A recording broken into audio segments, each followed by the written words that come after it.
Today in Flex in the City, we talk to Norbert Schmitz, CEO of Let's Talk Funds, as he shares his views on leadership and communication in the funds industry using the wonderful metaphor of pets. All that happening right now in Flex and the City.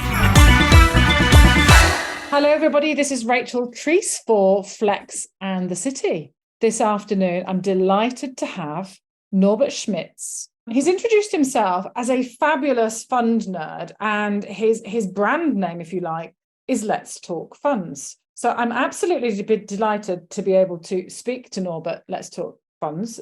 Norbert is German.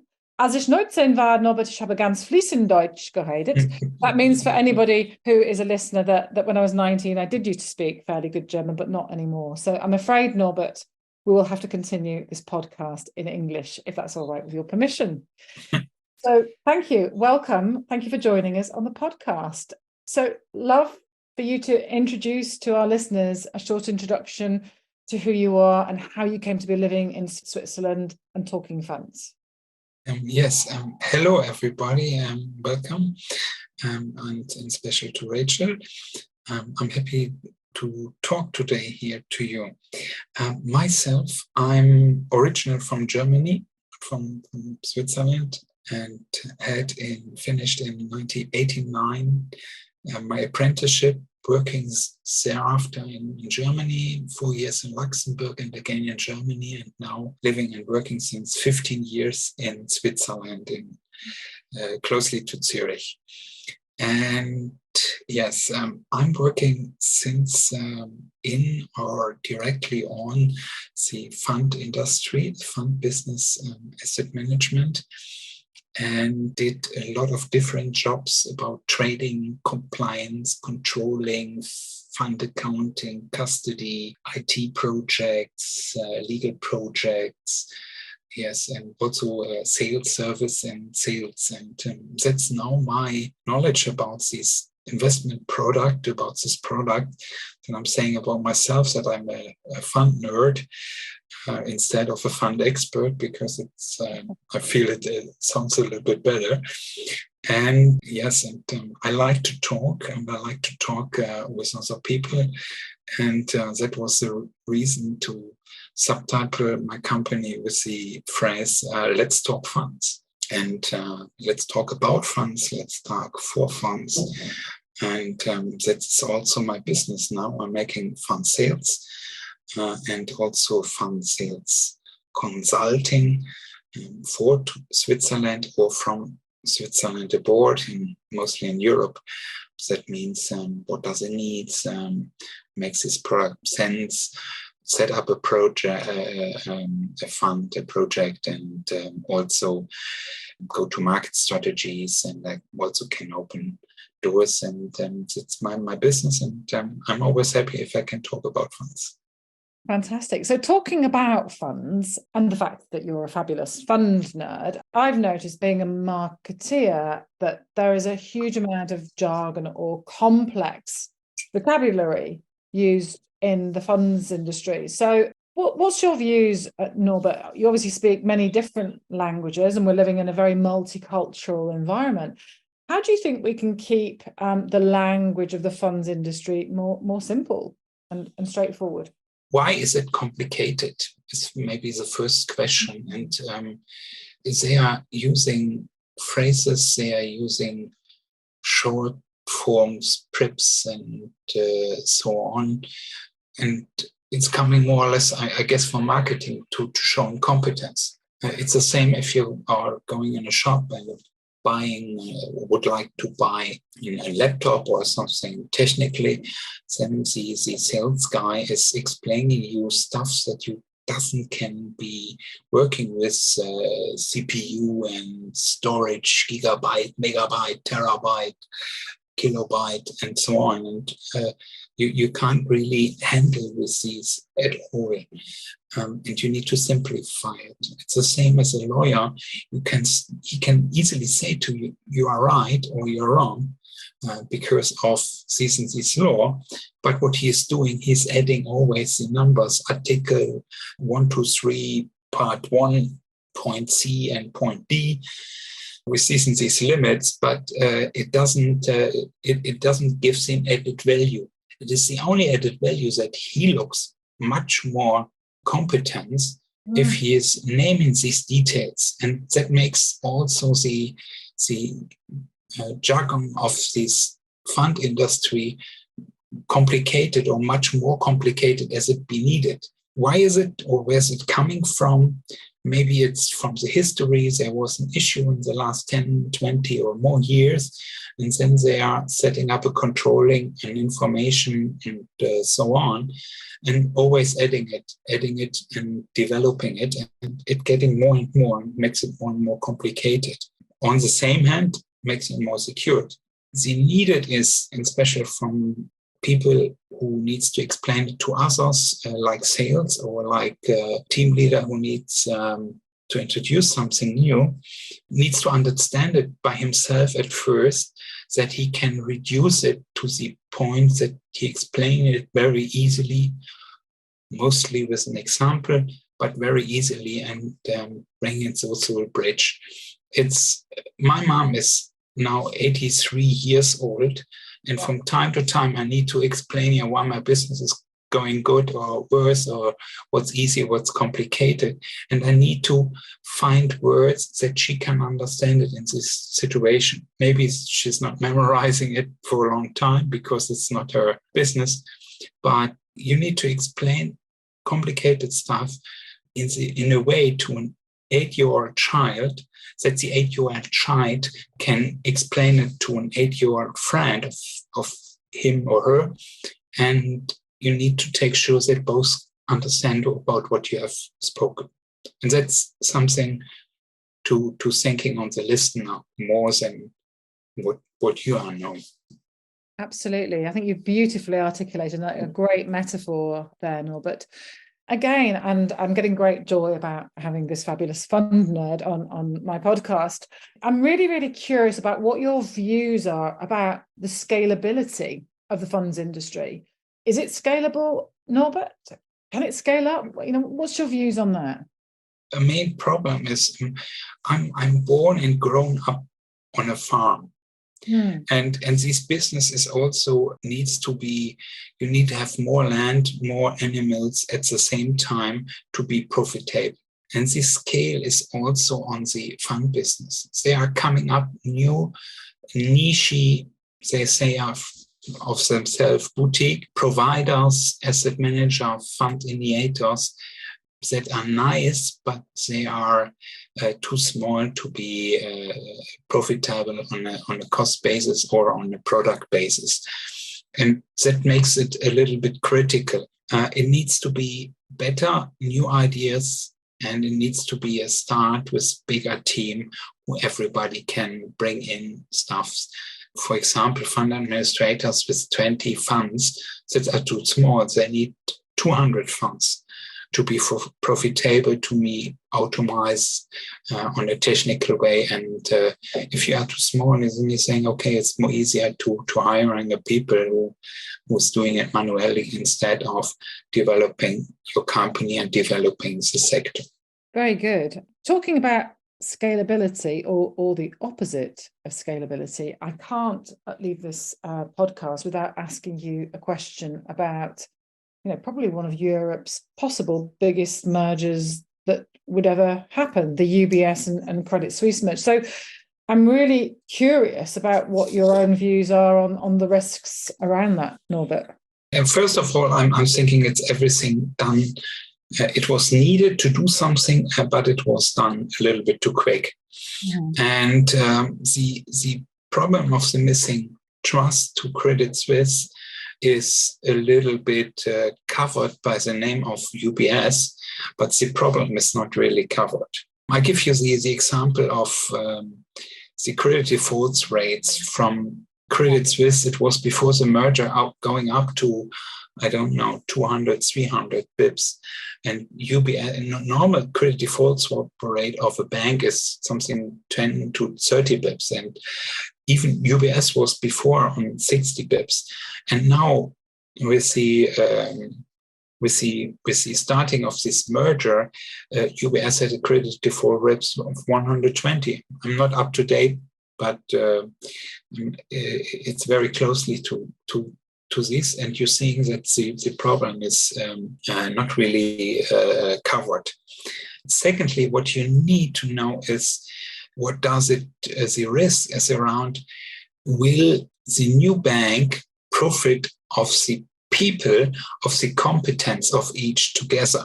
For example, Credit Suisse wasn't so badly. A couple of years ago, it was the only Swiss bank who was involved in the IPO of Aramco in Saudi Arabia.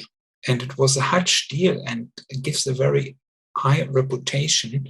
And there are people, individuals, who has a very high competence. I know it from the bond institutional management. They have problems to getting new orders or new mandates due to the reputation of Credit Suisse, but they have a very high competence. And that is a little bit the challenge and the leadership of UBS, Credit Suisse, and the merged bank to holding this competence inside. Because also UBS is thinking, oh, they're coming competence from Credit Suisse. I think it's better. I'm looking for something new. And at the same time, the Credit Suisse guy is thinking themselves as though they're going self-employed, it's a boutique, or they're going to a broker, to a foreign bank, American bank, or wherever, and they're taking over this competence. And after finalizing this merger, UBS and Credit Suisse new bank has a big problem.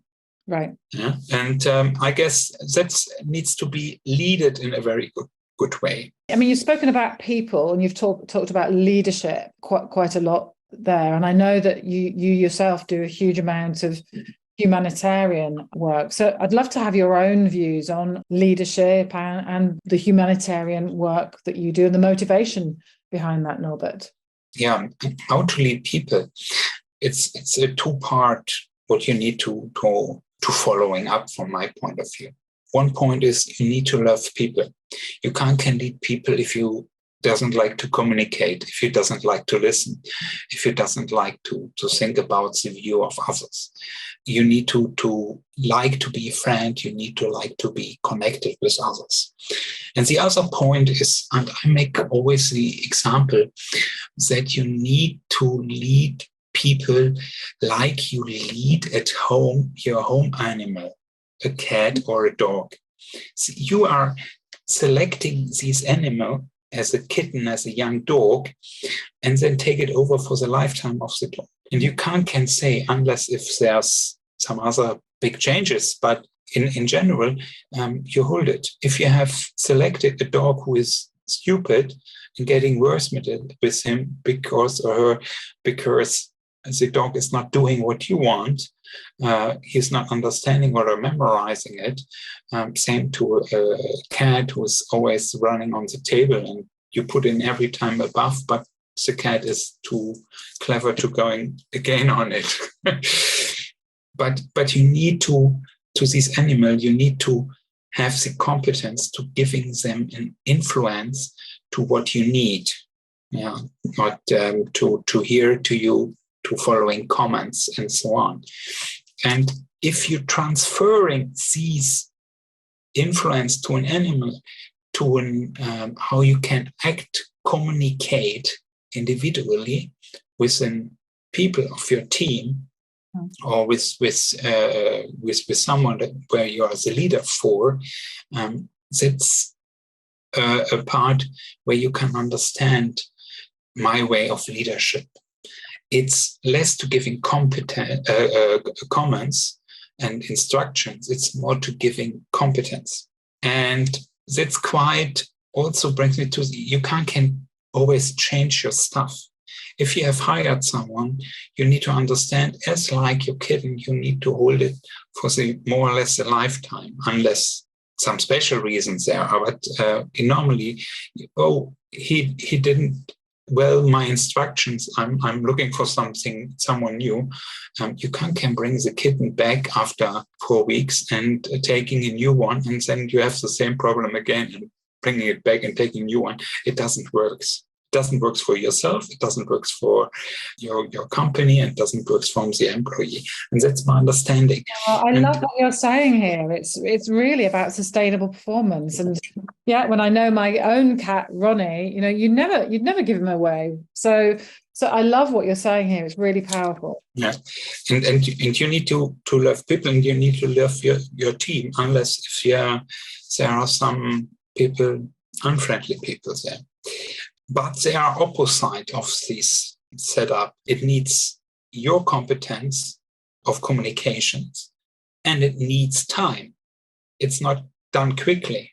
Yeah. But on the other hand around, if you're looking for someone new, needs to instruct them and bending it inside the company, it takes also time. So it's not really lost. And if the people are feeling that you'll be really interested into them, then they are staying longer and are be loyal and bringing that in what you need. And that's the way, if you're coming from the humanitarian work that I'm also doing, if you have this understanding and automatization to your communication, to your way to act with others, then you're doing the same in the humanitarian work. For example, I have lead different, I was volunteering in Jordan several times for refugees, mostly from Syria, but also from other countries. And I lead their projects. For example, we built shear boards with these fixtures where they can hold thereafter. But I need to also instruct other guys who are helping and assisting them. I need to bringing them to the motivations that they influence, unless that they don't speak in Arabic as well, that they don't know how it practically going. But with the mindset to helping it, to controlling, giving new information, or giving the same information again and again, up to the point that they're understanding it. And that helps also in this humanitarian way. Absolutely. It's wonderful work that you're doing. So, and when you're not doing that and talking funds and doing all that work that you do, what are you doing outside of your work in financial services and your humanitarian work? I'm doing a lot of humanitarian work, but by side, I'm doing a little bit sports, walking, swimming in the lake. I'm living on the Lake of Zurich. Also, I'm cooking. I like to connecting with friends, meeting them for dinner, for a glass, and talking with them about different topics. For example, socializing in society or something like this, and bringing to a point. Sometimes also reading, and it brings a bridge, or it gives a picture of my person. I like to talk. I like to talk in my free time. I like to talk with people on a personal way, and preferring to giving a call instead of giving a voice, giving a text message on the mobile. And that's the point. For example, what I can say also, what I'm not doing, I'm not listening to TV. I'm not even owning a television. I surprise people sometimes of myself when they're coming home saying, where do you have your TV? And I say, I don't have one. Yeah. Brilliant. And I think you're also in a choir. Do I understand you correctly? Oh, yes. Nice to remember it. Yes, I'm singing sometimes from time to time. I'm singing in a church choir here in the village where I'm living. It's a brilliant point to concentrate on a limited time. And from time to time also I'm singing solo, also classical music, classical church music, classical opera music, mostly for myself, but very seldom also for others. Yes. Very good. So we've never had a chorist on our show on Flex in the City. So I then have to ask you this question. What is it that the financial services industry could learn from that beautiful art of being in a choir? That's a good question. If you're singing on a choir, and if you're singing at first in general, you need to open your mouths and giving out some voice and noise. And with these, in a choir, you need to listen more as you are singing, because you need to listen that your music, what you're producing, are fulfilled with the arrangement, for example, with the different voice areas of soprano, alt, tenor, baritone, and building it up to one unit at the same time, one unit of 4, 6, 3, 2, whatever the arrangement of the choir is, and bringing it up inside of it. So it's be complementary inside. And if I'm bringing up this to an organization, to a big organization, for example, if you're singing, you need to bring in your own personality, you need to bring in your own voice, but at the same time in the arrangement of the group, of the full choir. And it's the same in a company. You need to bring in your own personality. You need to do your job, but you never should forget that you are in a group and you need to be complementary with all of it. And that's something how you can transfer from a church choir to a financial big organization. Yeah. I think that's beautifully explained. Norbert Schmitz, ich bedanke mich so sehr for being here this afternoon. Thank you so much for being with us on Flex and the City. Thank you also for your speak, and greeting to everybody who's listening. You just listened to Flex in the City. Catch us on our next episode.